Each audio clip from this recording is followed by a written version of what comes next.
How to download TikTok on Windows PC. Hello everyone, welcome back to our channel. Today I'll guide you on how you can download TikTok on your Windows. Now, first thing, head over to your start option right here and on the search icon that you can see, search for Store. Now, here you'll get the option Microsoft Store. Tap on it and your Microsoft Store will open up.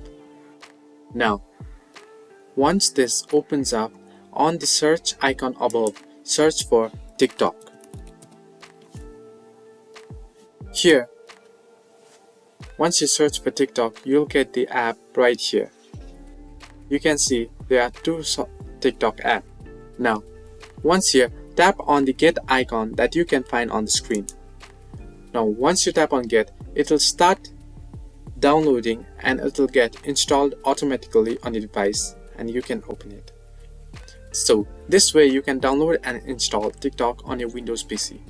Hope you like this video. Do like and subscribe and do not forget to leave a comment down below if you have any further issues.